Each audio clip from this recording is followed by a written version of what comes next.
All right. What's going on, everybody? Welcome aboard Friday night in North America, around the world. Hope everybody's doing well. Rusty, good evening. Welcome, everybody. All right. Jeff's in the house. Excellent. All right. Thanks for joining, everybody. Jim is here from Toronto, north of Toronto. Thank you, sir, for always making it down. All right, Saturday in Vietnam. Judah, thank you. Awesome. Thanks for climbing aboard. If you're new to the sessions, click the description below. There is a PDF with some exercises that we're going to go over tonight. Excellent, Mr. Daniel. Good to see you. Glenn is here. Excellent. Ron from Vegas. All right. Excellent. And Mervin from Dominica. That is awesome. Excellent. All right, Mr. Daniel, happy birthday to you. That's excellent. Hey, Elias, how you doing? All right, everybody. Larry's here. Excellent. Babs from Australia. Excellent. And, of course, Andre. Glad you could make it. Thanks for tuning in. Peter's here. All right. Great stuff. Thanks, everybody, for joining. I thought what I would do tonight, it's a really broad subject tonight, so I'm going to touch on a lot of stuff, okay? And it's going to span, I'm going to start right at the beginning for, if anybody's on here tonight that is brand new to guitar, okay? We're going to sort of start there for a little while, and then we're going to talk about some more advanced techniques. All right. Gray from Ottawa, the empty pickle jar. Excellent. Yes, Mr. Daniel, I did check out that black metal stuff. It was really cool. Thank you again for turning me on to it. Very cool sound some of that stuff has. Kenneth is here. Excellent. Syracuse in the house. James, sorry to hear about the snow. That's crazy. Murray's here from BC. Awesome. And Richard, the Rick Sticks from Ottawa, getting snow. What a crazy, crazy time to get snow. And Teddy from New York. All right. Thanks, everybody. All right. So we're going to talk tonight just about technique and techniques. Okay. I'm going to kind of roll it all into one a little bit. Excellent, Martin. Thanks for joining tonight. So this is meant to be a, all right on, Jeff. Yes. Going with the super strat, the other super strat tonight. Rusty from New Jersey. Cool, man. All right. So this is a very broad subject. Okay. I'm going to touch on a lot of stuff, but I'm going to come at it. I'm going to tie it all together just with, just technique and techniques and things you can do, things to think about, some things to work on. And starting from the very beginning, of course, but by no means is this a complete list of things that you can learn on the guitar. Okay. There is literally, it's limitless, the things that you can learn. These are just some very common sort of moves, some techniques, that sort of thing. Okay. So I wanted to start right from the beginning. For those of you new to the guitar and, just thinking about even, how to position the guitar on your leg. Right. And, try to, rest the guitar not too far back and not too far forward. This is sort of common sense kind of thing, but rest it against your body so that it is somewhat 90 degrees to the floor kind of thing, right? Your hand will be in weird positions if you are too far forward or too far back. Okay, especially too far back is like a really, really puts a strain on your fingers a little bit, right? And so this gets us to our first question about, I'm talking about sitting with the guitar, which obviously we're going to do. A lot of times we practice that way, but, is it better to practice standing up or sitting? And that really comes down to, if you envision yourself getting up to, anything from playing with other people, getting up to play at a blues jam, to starting a band or whatever, it's worth putting the strap on and getting familiar with standing up with the guitar hanging on your body, because it feels totally different. Okay. So, unless you don't envision yourself really standing up to play, it is a good idea to at least switch back and forth and get comfortable with both ways, right? Like obviously we start with the guitar in our lap and we kind of go from there. But, to get used to putting the strap on and, kind of walking around or standing up and playing the guitar that way, it just feels a little bit different. So it's great to kind of switch it up a little bit. Okay.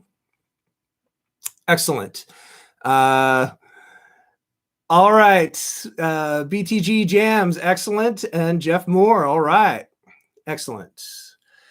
Yeah, there is no better way to do it. Sitting, standing. It just comes down to what you want to do, ultimately when you're playing guitar.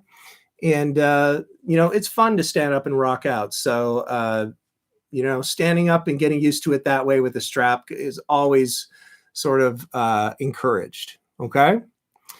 All right. Yeah. And you can, yes. And by the way, Murray brings up a good point. You can, particularly if you're new to the guitar and you're sort of having trouble with it, sort of staying stationary or how to hold it or whatever, you can shorten that strap a little bit and put the strap on in sitting position to sort of keep it close and a lot steadier. Okay. So that is a nice little tip there to give you a little sense of weight on the shoulder, gives it a little more stability, right? Any tips for speed with tone? We're getting there. TC McMahon 18. All right. Yes. So there's definitely something to just feeling a little more secure with it. Now, the other thing to think about is just, sort of the location of the picking arm. Okay. What you want to do is have this part of the arm just sort of anchored on the top part of the body here. Okay. And of course, it's a little bit different on an acoustic, but the basic idea is the same. Okay. You're going to come across the guitar like this and rest it on there. You're going to position your picking hand so that it is somewhere in the middle right here. Do you see how I'm kind of like in between where the saddles on the bridge are to the neck? Okay. Somewhere in the middle is where you want to position your hand. Okay. Now, biggest thing to think about especially when you're getting going with any of these techniques, anything on the guitar, is that you try not to tense up. Always try to keep as relaxed and loose as possible. Okay. That's going to help you out a lot, because if we tense up a little bit and we're kind of playing like this, or our fingers are kind of locking a little bit, it's going to throw our timing off a little bit, and it's not going to feel as natural and as loose. Okay. So just always try to relax when you're doing this stuff. Okay. Cool. Of course, if you look into classical guitar, there's sort of a stricter sort of way to sit with the guitar, and you've got like maybe a footstool and you've got the guitar more at an angle. Just experiment. If you're not going for, a strict classical thing, there's not really rules. There's just sort of suggestions about, I'm just giving you suggestions here for, go with what feels the most natural to you and go with it. Okay. How to hold the pick. Show me 10 guitar players, show me 10 ways to hold a pick. But, just generally speaking, it's between the thumb and the index finger. Some people like the middle finger or a couple fingers here, right? But I get a lot of questions about how hard should I be gripping the pick, and that's always just dependent on what you're doing, okay? Sometimes you want to just have a loose grip on it for some things, and other things, like for example, the speed picking and stuff like that, you're going to probably really dig into that, okay? So just know that it's just a fluid thing a little bit, and it's just dependent on the musical context of what you're doing, is how hard to go with it, right? I find what's really helpful, I found these picks, I think they're the Prime Tone or the Prime Grip Dunlops, and they have these ridges in the middle, because a lot of people, picks go flying and stuff. And, I've battled that for years and years and years and years. I find this just helps a little bit more, just, especially when it's a fresh pick that hasn't been worn down a little bit. These ridges are actually pretty effective in keeping this between your fingers nicely. Okay. A lot of people talk about tone and the pick. Judah asking rounded edge versus pointed. again, it's a tone thing. Okay, it's very subtle, but on the tip, you're going to get a brighter sound. On the flatter part or the rounder parts, you're going to get a darker sound. Okay, and you know, that's sort of a okay,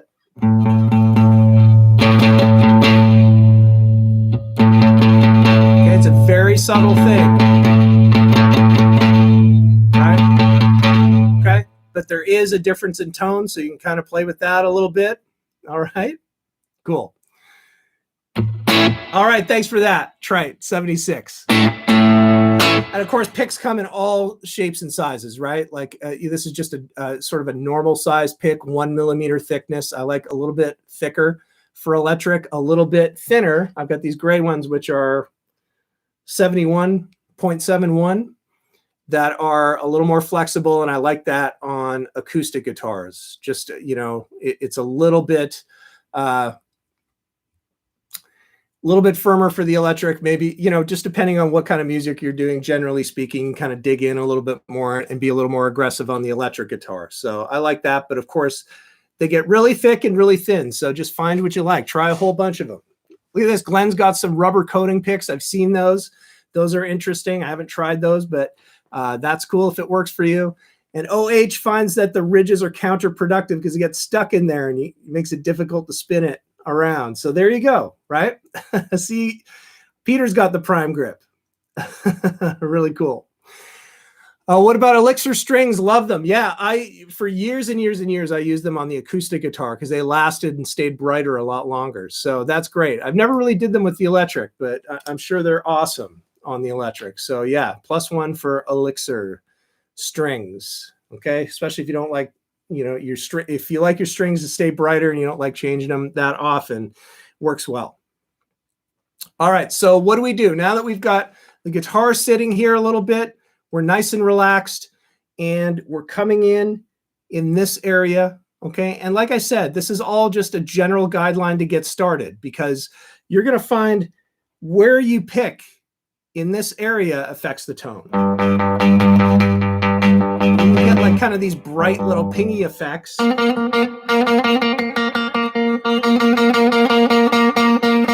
can tell the closer you get to the neck, it gets rounder and fuller, right? So somewhere in the middle to begin with, but just know that there are different spots on the string that'll give you different tones. Okay, so just somewhere in the middle is a good place to start. Okay, cool. All right, so now we've got this. What do we want to do? Well, the first thing you want to do is work on your picking, okay? Now, I'm going to save finger picking for a whole other session, but, you know, like you've seen many times on this session, especially the guitar workshop, there's just a great exercise to get all the fingers involved. Okay, I'm going on the 5th fret, and each finger is going down 5th, 6th, 7th, 8th.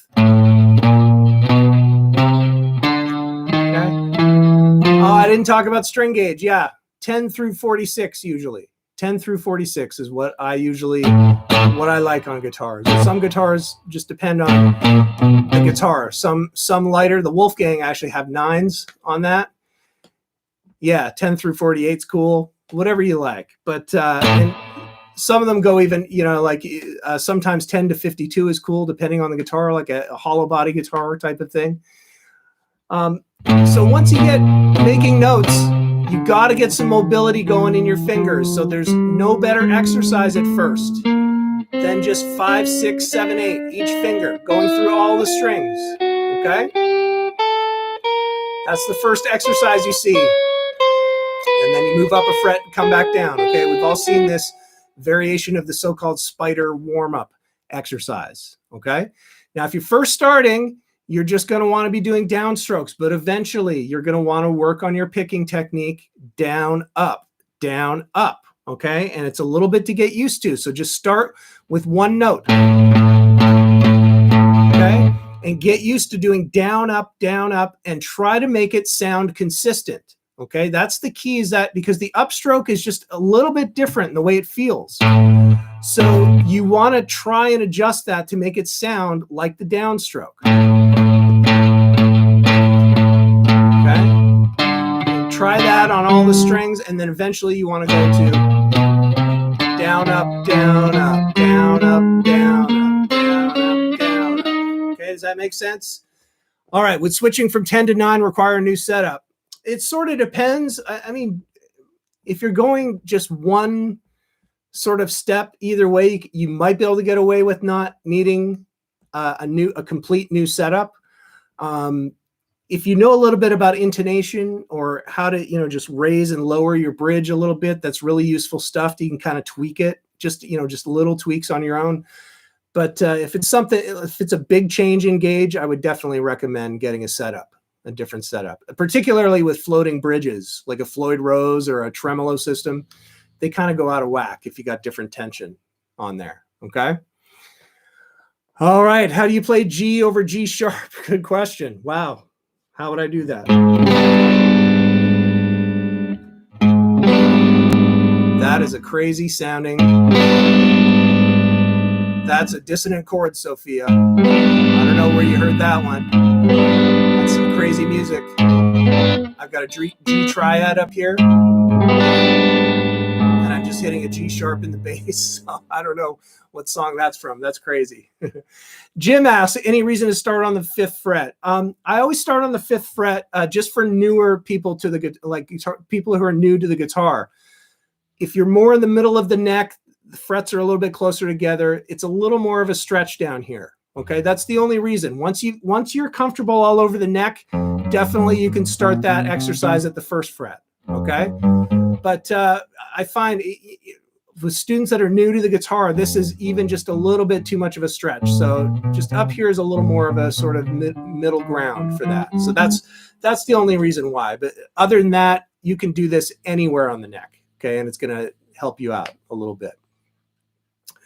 All right, so let's go to just basic strumming, and I'm going to keep rolling from there, okay? And we're going to get sort of more and more involved in the types of guitar techniques. Once again, this is not a complete total list. This is just a general overview of some things that maybe you can add into your practice if it's something that's new to you, okay? So we're talking about picking, right? Oh, Jeff, don't play the harmonics on noiseless pickups. Really? Do they not come out very well? That's an interesting observation. Lisa, welcome. Great. Glad you made it. Sophia as well. Glad to see you as always. Okay, so exercise 2, basic strum, right? The first thing you want to do, once you can form sort of a chord, you get like an open G chord is what I've got here. And you want to work on timing, okay? So, it's just muffled on the noiseless. That's really interesting, huh? That's not a very good feature of the noiseless pickup. So you might want to add some distortion or something. Maybe it'll come out then. Okay? First strum, just a basic strum, and what you want to do is, Alan, if we have time at the end, I'm happy to go over the G chord variations from the Cage system. That's a great question. I will try to get to it. Okay, thank you for that. Okay, strums. Start just 1, 2, 3, 4. Okay, what you want to do is stay relaxed and just nice like this. Okay, and it helps if you're playing along with a track or even a metronome clicking. Right, get used to time. Okay, and then work on your chord changes. Hey, Mike, welcome. All good. Okay, just talking about just basic strumming technique. Okay, I'm not talking about chord changes or anything yet. That's a whole different subject. I'm just talking about stay relaxed. This motion is very important. Down and up, right? Down, up, down, up, down, up. So first you're just doing downstrokes like that, and then you want to add the upstroke. And just like with the picking, right, the upstroke is going to feel weird. So you have to almost compensate for that coming back up, okay? Exactly right. You want to keep this moving because this is what gives you nice steady time, okay? 1 and 2 and 3 and 4. Jeff, I like that. 3 and 4 and 1 and 2 and 3 and 4. And again, nice and relaxed, keeping that just going back and forth like that. And try to relate to some sort of time reference, a metronome, a drum groove, if there's a song where you can just work on this even without a chord and just work on the strums to keep time, that's all valuable stuff, okay? In 2B, I'm showing you where the next steps are for this kind of thing. So a strum might be something like...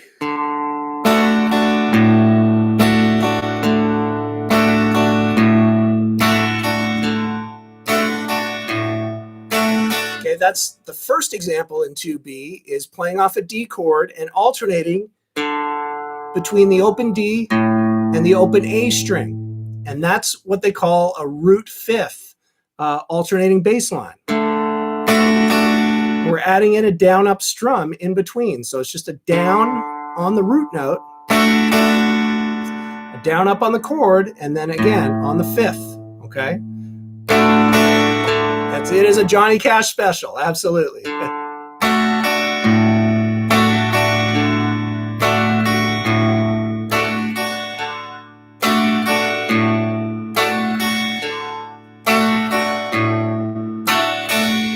Okay. Great stuff there. Next one is, of course, the next step from down up strumming, which is just straight through, is to let one ring out in the middle of that strumming pattern. So it might be something like this.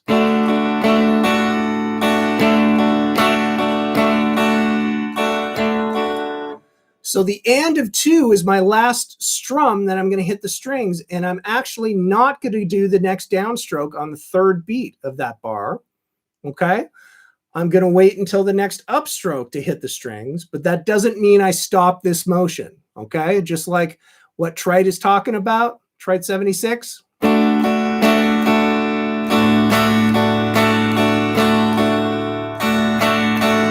I'm still making that motion because I want to stay in nice steady time. If you do something like this, right, you're making kind of like some weird motions in there that interrupts your timing. So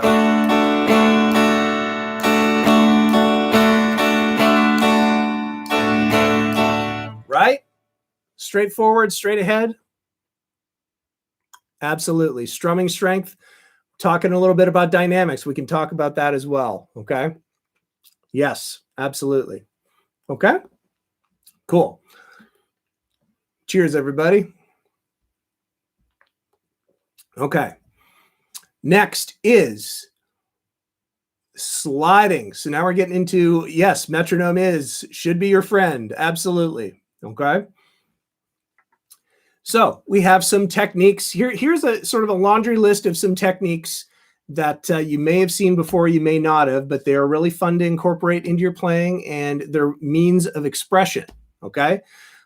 So what we want to do here is exercise 3 is just a very simple sliding between the notes. Okay. So I'm going from the 4th fret on the G string up to the 7th fret and sliding. So I'm going to pick that first note and I'm going to slide to a destination note being the 7th fret. And then I'm going to hit that note again and slide back down to the 4th fret. Okay. So this is a little tricky at first because you've got to like stop. You want to slide up with enough force that you have the note ring out when you get there, but you also have to stop, dead stop, right on the note that you're going for. Right?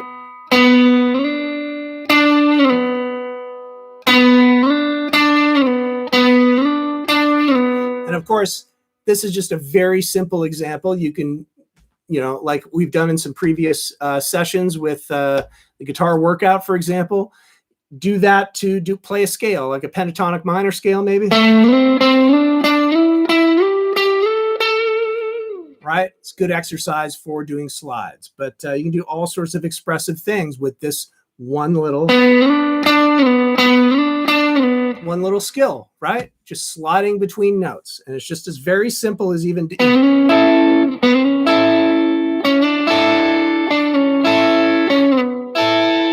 okay? Really cool stuff to add into your playing, just make it a little more expressive, okay? All right. Bending and vibrato, number 4, Okay, I've got a little exercise here. Once again, very simple, but we're thinking about two things in one here. Okay, so this is the first one. Okay, so we've got the 12th fret of the G string. I'm going to bend it up a full step. What that means is this note, which is a G, right? I'm 12 frets up from the open G string. So that's a G note. If I'm going to go a full step up from a G, that's going to take me to an A note. Okay, and it so happens that I'm going to hit that A note on the B string, 10th fret, right after. So you'll be able to hear where you're trying to get that note to. And then back down to the 12th fret of the G with vibrato. Okay, so let's talk about the bending first.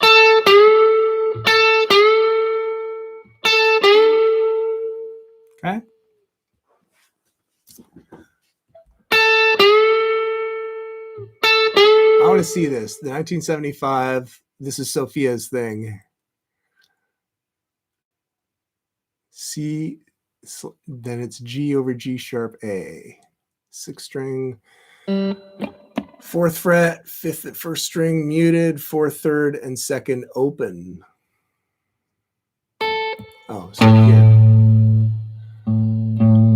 Just give me a sec. I'm trying to work out what Sophia's talking about here. Oh, I see.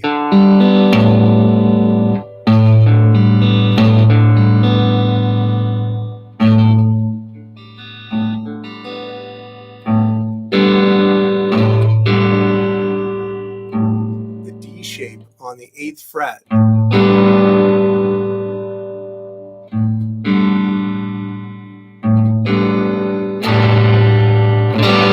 Huh, interesting chord. Wow. Yeah, it might be a chord that's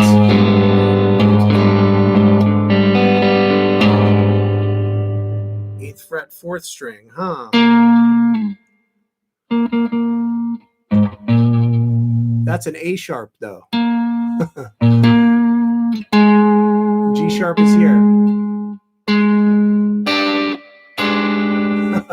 Wow. I don't know. That's really, I mean, it would be easier to just do those open strings, D, G, and B, curl your finger to mute the A string, and then just add the 4th fret of the low string. Interesting. Huh. Wow. Very strange. Okay. Sorry for the digression. Okay.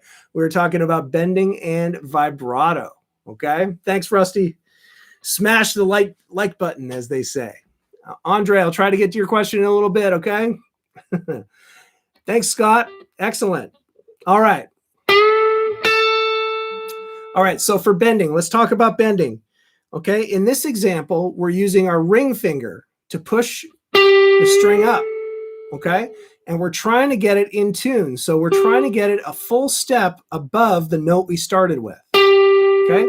So 12th fret of the G going to that A note. So it's always a good thing to like get your ear focused on the note that you're trying to bend to,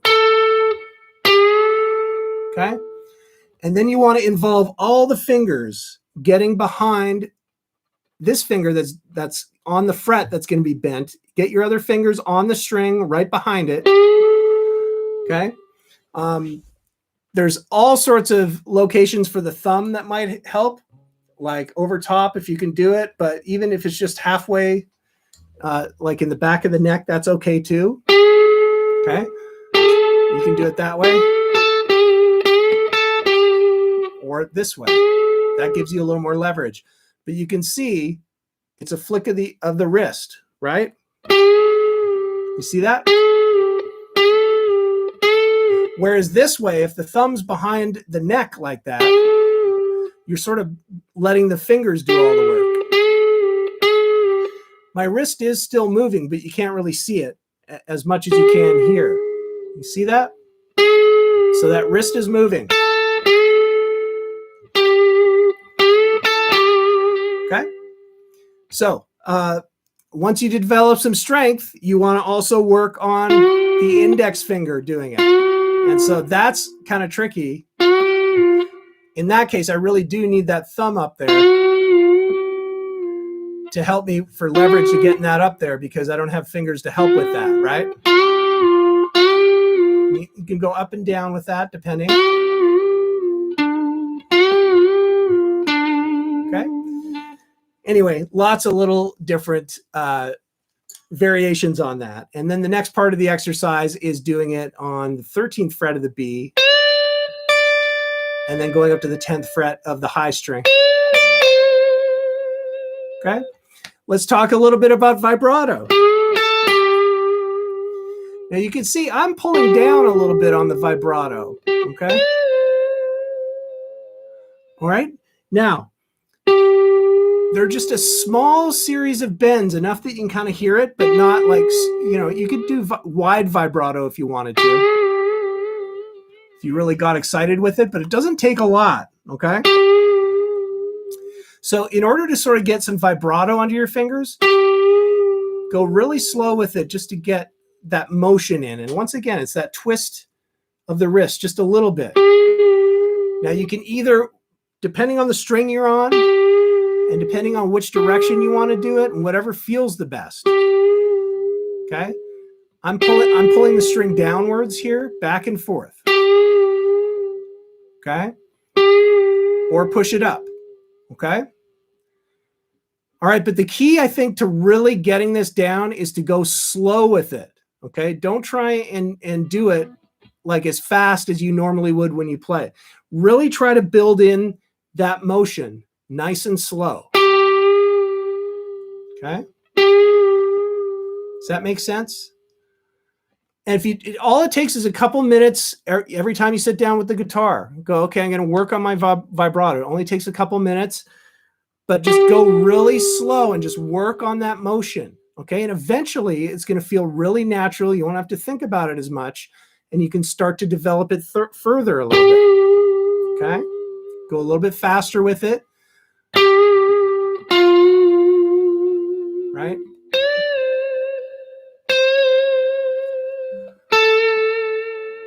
Okay. My thumb is always kind of moving around depending on what string I'm on and what I'm trying to do. So just know that there's not like a static spot for the thumb. It's coming up, it's coming down, it's moving all around. Okay. It just sort of depends on what strings you're on, what you're trying to do. Okay. And that's totally cool. Just try to make everything, once again, just relax and try to make everything feel as natural as possible. Okay. All right. So we got some bending. Let's go to number 5. Staccato strums. So we're going to talk about staccato strums and some muting and muted strums. It's a very simple example again. Okay. So I'm playing the upper part of an A major bar chord, and I'm just fretting from the D string 7th fret. I've got the 6th fret of the G string, barring down with the pad of my index finger on the 5th fret of the top string. And so I'm going to hit the root note. It's an A note. And if you look at the staff of where the notes are written on the staff, right above those notes of that chord, this is an A triad right here, A major, there's a little dot on top, and that's going to tell you that it's meant to be a staccato. So it's a very sort of R&B kind of choppy sound to it. And so you want to hit that chord and then come off it right away. And so the way to kind of practice this is to, we're going to have to mute that chord. So what's really useful is to think about both hands cutting off the chord. So the first thing you can do is raise your fingers off the strings, but off the frets, sorry, but not off the strings. You see how I have my fingers on and I'm pressing, and then I can let go of the chord if I just let go of pressing down, but still hold the strings. And if you shorten that time, it gets to be a little more staccato. Now, the other thing that's happening is the karate chop right here, okay? So as soon as I pick that, not only am I lifting up off the fretboard, but I'm clamping down with my karate chopper near the bridge, okay? And silencing the strings there too. So with both of those techniques, right, keep the guitar nice and quiet.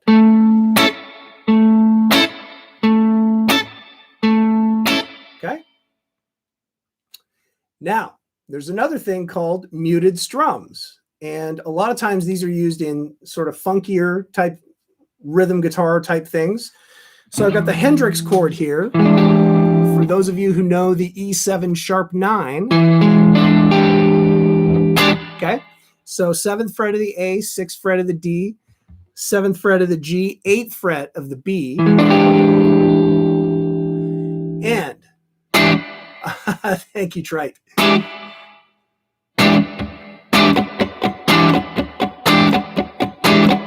Okay, now here's where you're going to have to develop that technique to press down on the chord and then release the pressure but not let go of the strings, okay? Because your right hand isn't going to be able to mute, okay? Because you're still going to strum.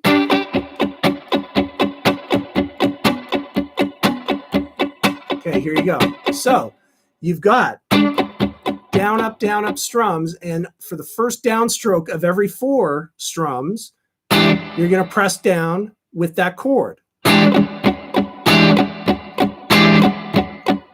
Go really slow here.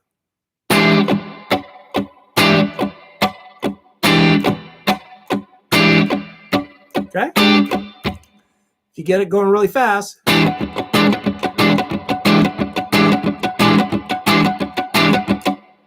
right? And you can just practice these. There's a lot you can do with muted strums, even that you're not even going to fret anything. You can add in a lot of dynamic with the way that you strum. Right? Sort of that Hendrixy thing a little bit where he's hitting like the top strings and then he moves to the bottom strings and he creates this texture, you know? You know, a down up top and a down up below.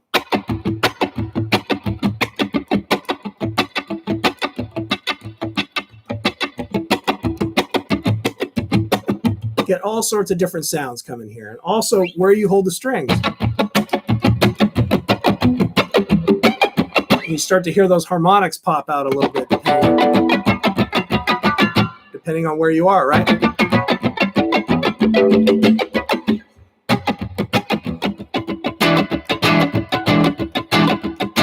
Okay, so really cool technique right there. Okay, we're talking about muting, some muted strums, right? Staccato strums. Again, that's the sort of the backbone of R&B music, is to play a triad with a little staccato strum and hit with that snare drum, right? If you can imagine a drum groove, kick, snare, and then hit the snares. That chick guitar.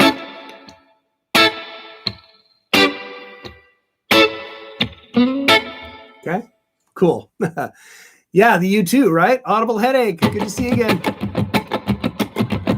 Right? Cool. Excellent. Okay, another example here. Strumming and arpeggiation. We talked a little bit about this last week, the arpeggiation workshop. And so I have a different little example here off a D chord.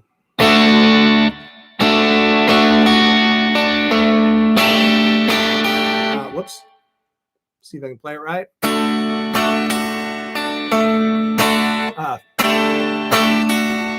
There we go.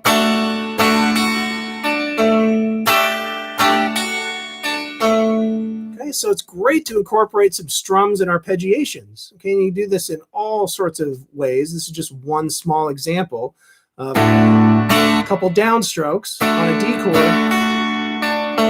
and just doing some up picks on the top 3 strings coming down, right? Second bar's got the sus4.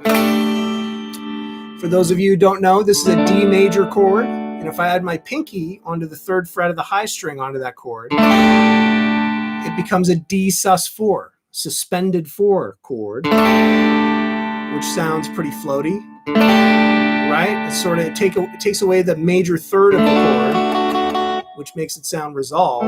So when you add that 4, or replace the third with the 4, you get a suspended chord. It sounds suspended. And then with my picking coming back to resolve to the major chord.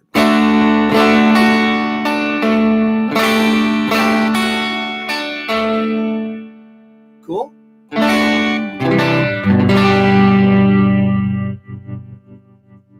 Here's another technique right here. The tremolo. Only works if you're not strumming. Just roll the volume up and down, right? Volume knob on your guitar is very expressive. So is your tone control. Right? So is your 5-way switch. I digress. The Thrill Is Gone by B.B. King. Good blues for intermediate player. Absolutely. Yeah, it's cool. It's got a little bit of a different chord progression to it, right? It's a minor blues with some cool changes in it. So it's a little bit different. That's a good choice for intermediate players. And of course, if you're an intermediate player, dig into trying to learn solos. Try to learn leads. And and learning B.B. King, I mean, yeah, textbook stuff right there. Okay. So that's awesome. Or when you're Jeff Beck. Not going to touch that one, Peter. Oh my gosh, Jeff Beck is an absolute master. I can't even be in the same universe as that guy. Yes, he is incredible. Okay. We had, I don't know if, I can't remember who suggested it last week. Somebody was talking about hybrid picking, and I thought I would include that now. And we're talking about hybrid picking. We're talking about, the volume trick. Yes. When we're talking about hybrid picking, we're talking about using the pick, incorporating the fingers. And so there's a lot of ways to do this. In exercise 7, I show 3 different applications of this. The first one being more of a lick.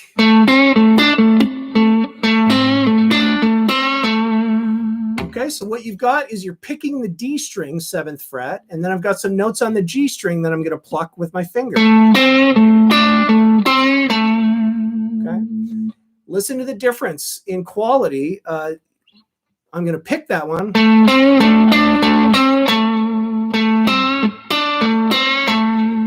Okay, when you pluck it a little bit, it becomes a little quackier, right? Almost chicken picking style a little bit, but it sounds great, not just in country, right? Like just to add a little bit of a different flavor.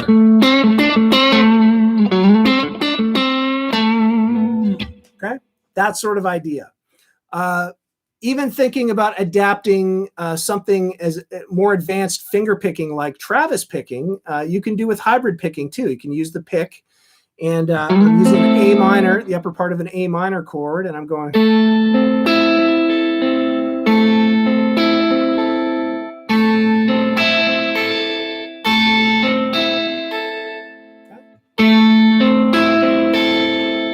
So here I'm using the pick on the D and the G strings, 4th and 3rd.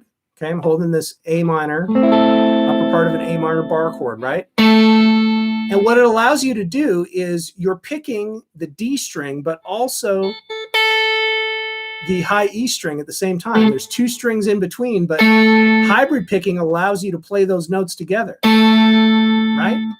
Because you're picking one and you're plucking the other. Okay, and I'm just adding in a little bit of a pick on the G string as well. Nice and light.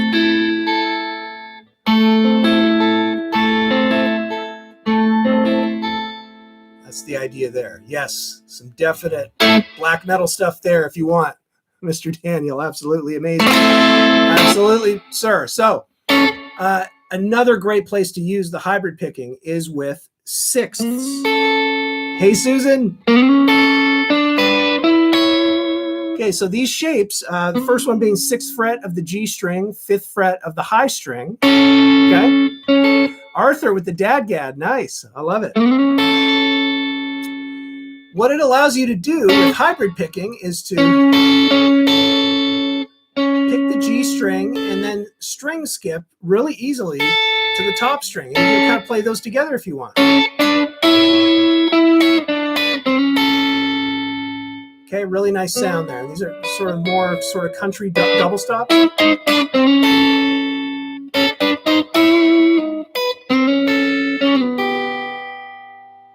So I love the hybrid picking. It just adds a whole other dimension, and you can get a wider sort of go between two strings that are, you know, not beside each other, and just kind of, you know, that kind of thing. So it's really fun. Okay. Well worth experimenting with. And of course, you can take it the next step and really snap that top one and mute the top string, right? And get more of that chicken picking kind of thing, right?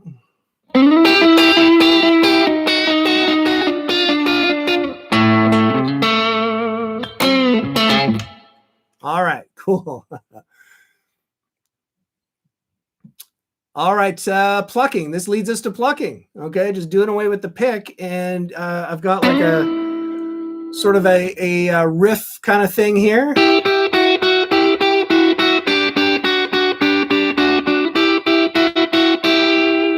Okay, just gives you a totally different sound, right? I'm plucking with my index and middle finger on the G and B strings.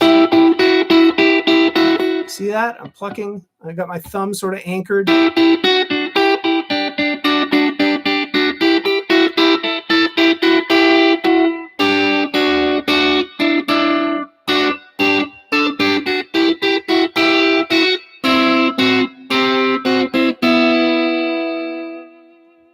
All right, so another great one, the plucking.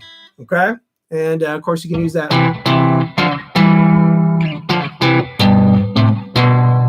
Ah, yes. What Van Halen riff like oh.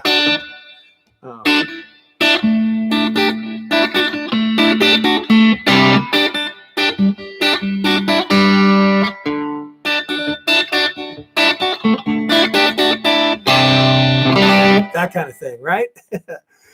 Cool. Okay, so this leads us into a discussion of palm muting, yet another technique that is super useful. Okay, and it's of course denoted by that PM on the example 9 on the handout. That means palm muted. Okay, once again with the karate chopper, down by the saddles of the bridge. Okay. Okay, if I strum wide open here,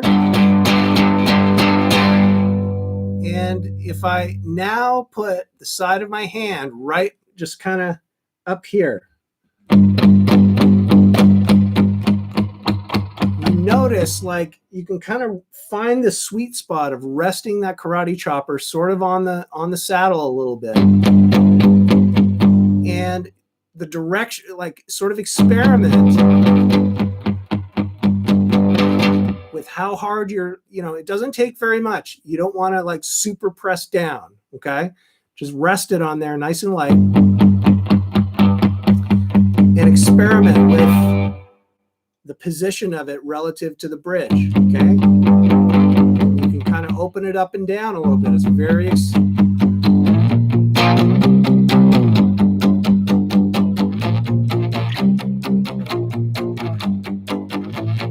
that's what the example is, right? Power chords.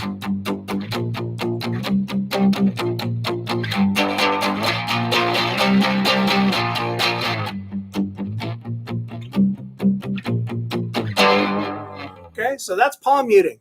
And I'm just showing you sort of the easiest example to use it on the low strings, but you can use it all over the guitar, right? You know? And another thing to do is experiment with opening up on some of the strums, like what I was kind of doing there, a full strum.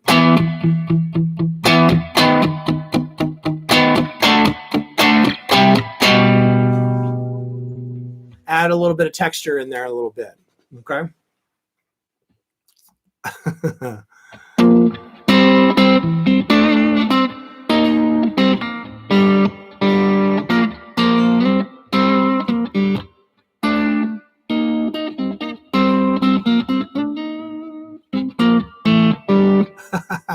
badly trying to do that Dire Straits song. Just horrible. Okay.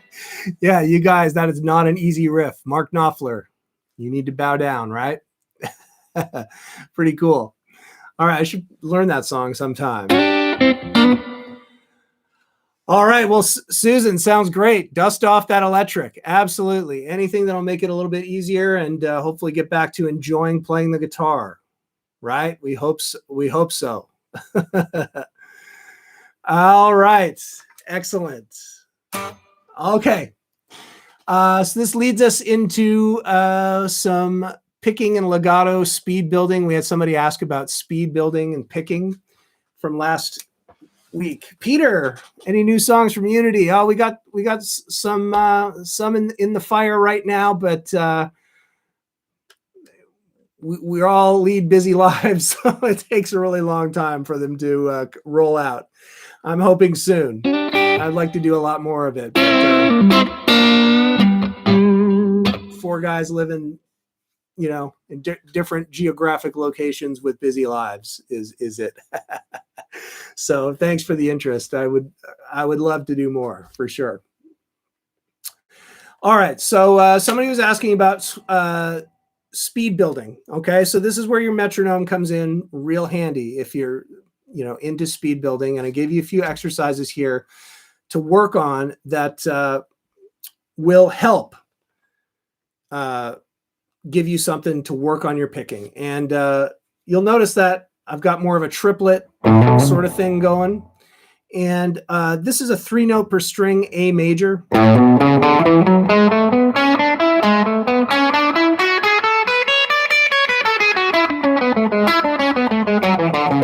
Okay, so you want to start the metronome clicking away and then do 3 picks per click. Right? That's just one thing that you can do there. Another fun thing to do is to, I'll show you on the next ones. I kind of jumped the gun a little bit, but let me roll back to this exercise and talk a little bit about legato playing, because that's a whole other technique where you can use a lot of these same shapes and ideas and patterns, okay? Yeah, so I'll get into how to practice this stuff in a bit, but if you wanted to work on legato, which is essentially hammer-ons and pull-offs, right on, Martin. You notice that I'm doing 1 pick per string and hammering on those notes. And then coming back down, I'll be pulling off those notes.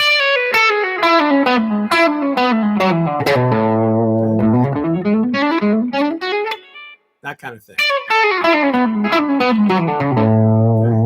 Okay. My pull-offs are not as good as my hammer-ons. I can totally tell that right now. But the way that you want to practice this, whether you're going to pick it and work on your picking and get faster at picking, or whether you're working on a legato, which is also something you can work with the metronome on and strengthen those fingers, is to go slow. It's better to practice this stuff slow than it is to try and do it as fast as you can and kind of stumble around a little bit. We want it to all be as clean as possible, okay?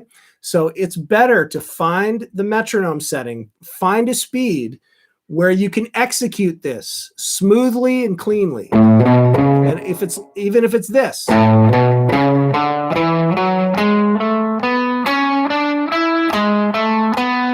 Right? Even if it's that speed, the repetition at that slow speed is going to allow you a couple practice sessions away, right, to speed that up a little bit, because the repetition is burning away all the resistance in your fingers, okay? So always practice any of this stuff, okay? Slow enough that you're executing it and it sounds smooth and you're not making any mistakes. If it doesn't sound smooth and you're making mistakes, it means you have to slow it down and get it to a speed where it's sounding like you're executing without any mistakes, okay? And then when you find that, you've got to just keep at it, keep at it, keep at it, okay? Repetition, it's the practice thing, right? Okay, so that is the idea behind speed building, okay? And the metronome is a valuable tool for that because it tells you, it gives you a BPM. It tells you what speed you're at so that a week later you can go to that speed and see if you made any progress. Try it a little bit faster. Maybe you can hang with it. Hey, great. Last week I was able to get up to this level, right? And you're continually pushing that ceiling for being able to play smoothly and fast. Okay? Yes, play slow and accurate. That is exactly it, Dree. Okay? Excellent. Okay? So I've got some speed. This is a great speed picking exercise here at the end for alternate picking. Okay, this is Paul Gilbert. If you're familiar with Paul Gilbert, this is like his classic sort of sequence. I'm on the G string, 4th fret. And of course, you can take these shapes and play them anywhere across the neck. Okay, 4th fret of the G string, and then 7, 5, 4 on the D string, and then back up. Okay,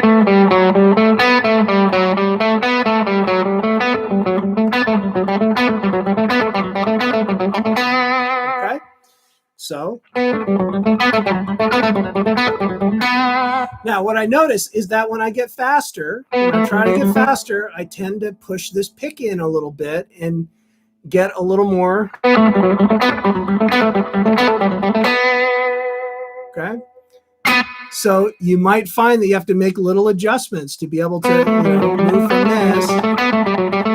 You know how they say if you're building speed, you want to try and minimize the movements here, right?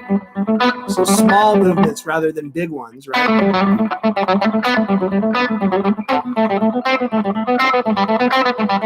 And you can try all sorts of different patterns sort of with that sort of idea, okay?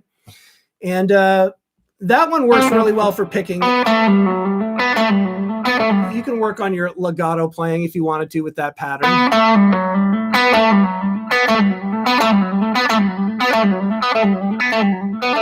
Right? That would be a legato way to kind of play that with hammer-ons and pull-offs. And then finally, the picking legato speed building sequence.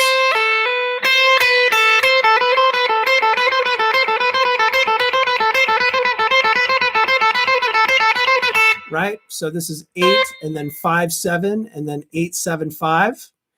And you can practice legato.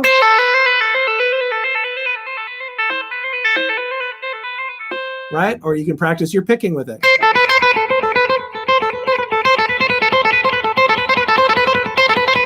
Right? Move it up the neck, try different fingers, right? There's lots of variations to be had, okay?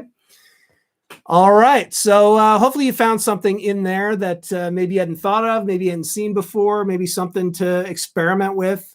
See if you can add it into your technique arsenal a little bit. I hope it was helpful. We do have the question about the G chord variations within the cage system. So we'll talk a little bit about that. If we start down at the open G, right? Okay, that's one of the caged positions. And if you're using the cage system, of course, you've got these chord shapes, and you also have the scale in that position with it, right? So I just kind of ran through the scale there. Okay, so open G, that's the first one. Then we've got G in the E shape, which is the G bar chord with the root on the 6th string.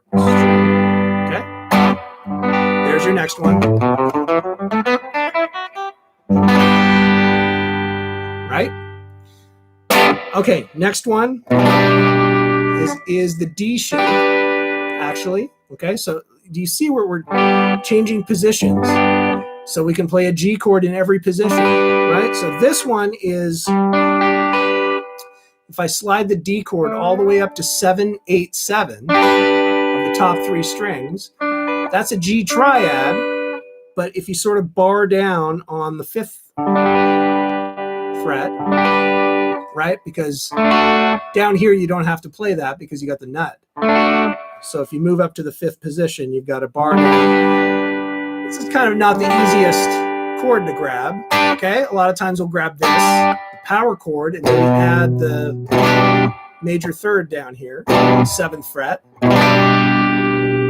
Okay, which is the more popular like D over F sharp.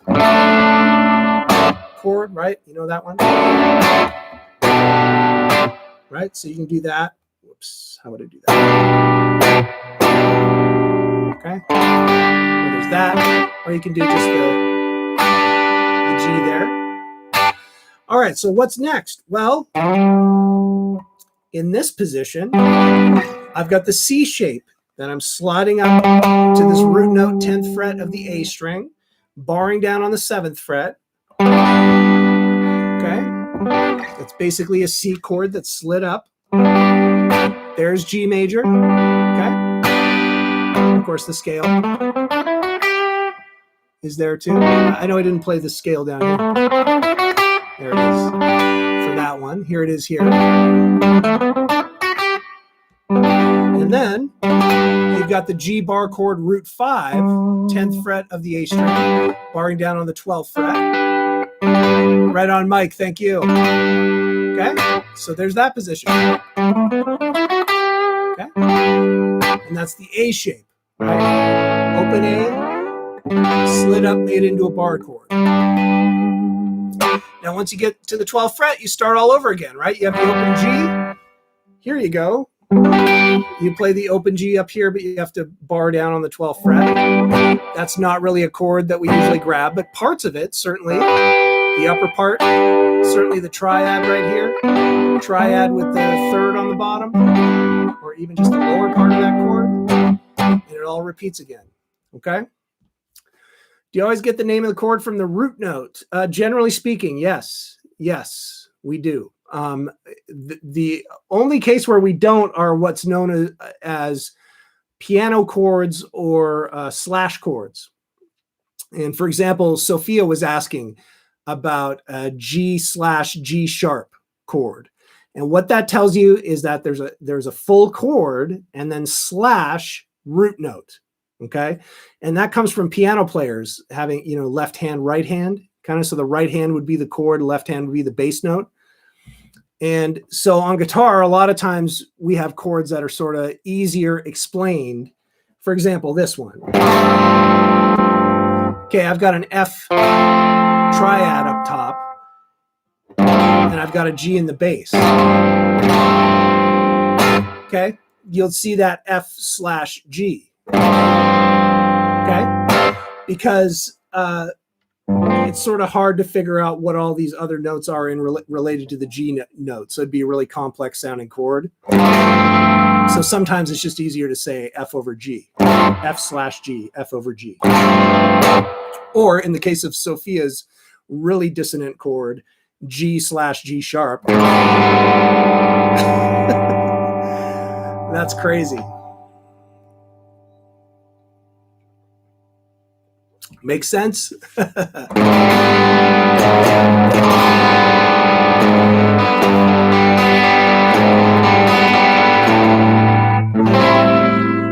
I think, in the case, I haven't listened to that song, Sophia, but I think that must be a passing chord, right? Or an arpeggiated chord. It actually sounds kind of cool, arpeggiated.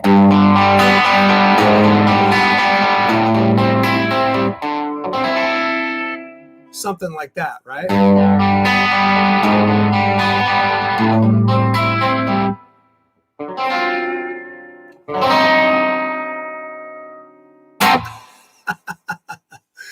Sad song, Mike. So that G sharp is just right. We got it. Okay, so there you go. Just to show you, no rules with songwriting, right? If it sounds what you're going for, if it's a sad song and that's how you feel,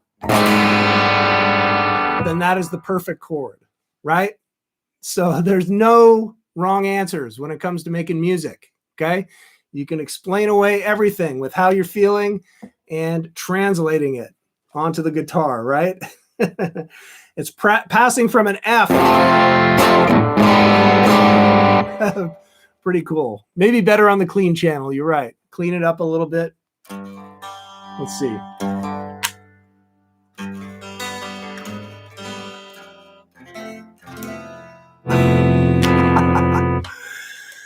That's it, right? If it sounds cool, if it's what you're going for, then it is cool, okay? So, we have all these like music theory and supposed rules, but I think it was Billy Sheehan who once said, you got to learn the rules in order to break them all. So there you go. But Anyway, it does.